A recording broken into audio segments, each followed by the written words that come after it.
Welcome to Associate Concepts, the show about achieving competitive success as well as looking at your situation, finding opportunities in that situation when it comes to understanding and advancing your strategic position, your unique strategic position, I might add. I'm your host, Mr. Balderdash, and today it's 2.4 about contact networks.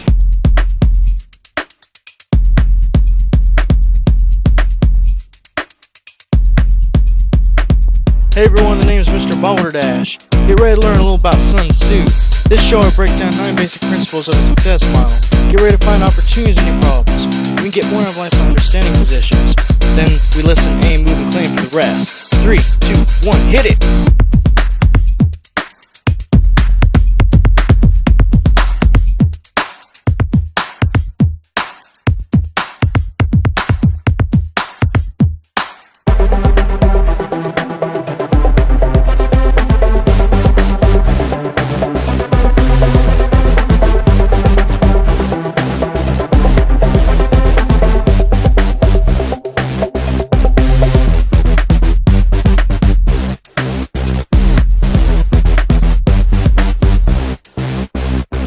Strategy just for you. The natural contact networks we tend to develop are poorly suited for a strategic perspective. The main ways that really is so is because they're close to, it's like an echo chamber. In an echo chamber, people are close to how we think, and it's really just their opinions are generally similar to ours. So the thing about it is that different people are really better positioned to get the kinds of information we need. It's not really so much about us being positioned to get information, of course that's important, but how we do that is come in contact with people who are getting the kinds of information that's relevant and important to us. Setting personal reactions is about finding the right people more than it is finding more information. That can help us understand our situation as well as give us the information we need. We talked about interacting with those people, now it's time to find out the right kinds of people in this episode. First of all, we need I wrote this specifically. These mental models show us the necessary types of information that shed light on our situation to recognize the people that provide which types of information we need. All that means is that there's certain people better positioned for the right kinds of information. They can give a certain perspective that we need. We need to find these people. And we need to understand what kind of perspective they're giving us and why it's important. So there's basically 5 challenges in this. Note that the 5 challenges go right back to the 5 elements of our strategic position.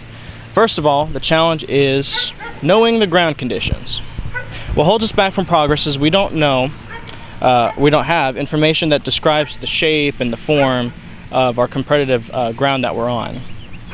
The thing is that competitive ground we're on is just like the landscape around me. It has its barriers, it has its own form, fluid, mountainous. Of course, that's the stuff we'll learn about in section 4, but the thing is that there's different restrictions that the ground has and different resources that the ground has that we want to utilize. So when it comes to that, we need people. And a solution is, first of all, we need people that can help us get that information. Solution is old pros. These are people that, of course, know the lay of the ground. Often these are people that are definitely have played the ground. This is basically like a home field to them. They know this ground, they know the shape of it, they know it like the backside of their hand. These are people who are usually older in a competitive environment. For example, in a high school situation, it could be your seniors. In your personal life, it could be, or business life, for example, it could be people that have really actually got successful in a business, or not necessarily successful, but at least survive. But anyway, there's 3 kinds of people when it comes to this, 3 kinds of specific contacts, but they all provide us ground information. Information about the restrictions, the freedoms, limitations, all that stuff about the ground and the resources. The next challenge that we face is really staying in touch with the changes. The thing is that changes are going on all around us, and those changes affect us and affect people in different ways, but more importantly affects us in certain ways, and we want to know how it affects us. The thing is, what holds us back is that things are changing around us, but how do these changes affect us and how are they changing? So both it's how do they affect us and how are they changing the things that we need to know that we don't know. That's what's holding us back. Well, the solution is fresh contacts. Really those with fresh perspective. These could be new people in a situation. For example, you're freshman in a high school situation, or fresh people into a workforce or work area, as well as the golden key to strategy by Gary Gagliardi puts it as hot spotters. Not necessarily people that are fresh, but people that are close to areas that we're personally interested in, that are close to be able to see change first, or see change coming before it happens. That's a key part. It's not just about what's happening, what's changing, and how it affects us, but it's about finding out that information long before it actually happens, so we're better prepared for the opportunities when they come, or the challenges that are going to be coming our way. Of course, every challenge has an opportunity in it. So developing fresh perspective is about all those different things, and we can find these fresh contacts. Usually they're fresh people, new people in an area. Also, they're just hot spotters, as we can also call them, that are in areas of personal interest that can change and that we need to keep up with those changes. These kind of contacts keep us up with that stuff. The next kind of thing that we have is about, third challenge is about knowing how to deal with decision makers. The thing is that we have to interact with decision makers, and that people's decisions affect us in one way or another, and potentially people's decisions can support us. Take a business scenario, for example. It's not just your competitors, which can affect you, but it's also your customers. Customers can make the decision whether to support you or not. Either way, it ends up being conditions that you have to react to. So when it comes to this stuff, you have to identify key people that make key decisions that determine your situation. Going back to high school, because that's really mostly the area I'm used to when it comes to these kind of things. I've read, of course, a lot about the other areas, but personally I've been in high school, just got out of that, and I really used these strategic principles for that. It could be your teacher, it could be friends or personal people around you that are causing you certain challenges or opportunities. It could be your principal, it could be other people like that. You really need to find out about these people.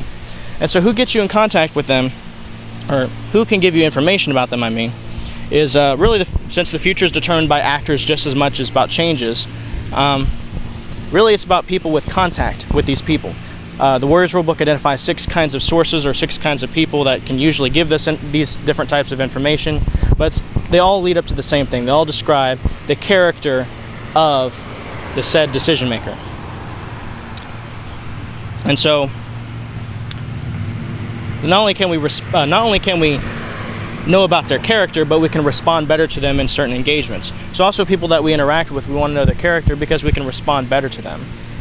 Okay, so the fourth challenge that we face is best practices. And I know I'm looking at my clipboard a lot. I do practice this a lot, but I just want to make sure I'm also following the things, not just getting off on random tangents. So anyway, best practices. Actually, that kind of leads into best practice. But anyway, we have to know, well, really what holds us back is trying to know the best practices for a certain situation. The thing is that we can start trying to use trial and error.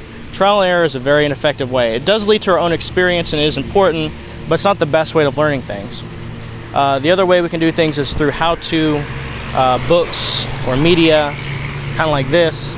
And that's good stuff, definitely is. Especially these videos about strategy, definitely are. But they have their own limits, especially for your specific situation. I don't break things down to your own specific situation about the best specific practices. I can only teach you general practices about strategy and the general things in any situation. I do like to use illustrations though, because they help. But when it comes down to it, specific best practices for the areas that you're personally in, you need people to help you give that information. And when it comes to this, just as Sun Tzu's rule book, actually, in a sense, really comes from Sun Tzu, a person who knew how to compete, and it affirms the success of others that compete in different areas around us. We need people that know how to compete in a certain environment. We need people that know the special, for example, in business, we need people that know the best practices for that given industry that we have, that we're dealing in. And these kind of people are usually methods observers. So these are usually people, really, that actually use a given system, which includes our opponents. Or, which often does include our opponents, really, because they use given systems, and we need to understand the systems that they use and the systems that people use are not even just our opponents, but maybe people that work for our opponents. If we're talking about business, some of their people. And really, going back to the ancient Chinese, back to the art of war itself, it actually came from the word reversed. These were reverse spies. These were our opponent spies, kind of like a double agent flipped back. These people provide key insight into the best practices. So while teachers are usually invested in telling us what we can't do, these special people not only tell us what we can do, but they usually are invested in finding the key tricks and special stuff that we can do to get certain results. They're usually finding the shortcuts and the other, more innovative things. And the last challenge we face is understanding, first of all, understanding the goals of others and understanding how to share those goals that we have with others. So that's a challenge. And what holds us back from our progress is that people usually try to hide their goals or hide their intentions from others, as well as they just don't know how to share them, unfortunately. And the key is through contacts. The thing is we have to find contacts that really can potentially support what we like, and we need to find contacts, as we call them, missionary contacts, that are fans of what we do, or fans of our specific our goals, the specific vision that we have, and who really like to support it, not just for themselves, but like to share that. In this sense, one of those contacts, if they're well connected, can be just as good as 1,000 contacts of our own, because these people are invested in sharing. For example, I myself can be considered one of those contacts for the Warriors Rulebook. I'm not actually paid by SOCI or anything to do any of this stuff. I do it because it makes sense and because it works. I do it, but despite the chaos, the noise and stuff that's going around me, I can make sense out of everything. We need to find people that are passionate about what we're passionate about and that can spread our philosophy and our goals. These contacts are very important contacts. Really, like I said before, information is about controlling the flow of information. If you want to think about it a certain way, you can think about 80% coming in, 20% coming out. It's not actual numbers that we actually calculate. It's just a kind of thought in our head that gets us on track. Most of what we want comes in. We only want a little bit that goes out. But we want that to be about our goals and what others can agree in with us. And so these contacts are very important.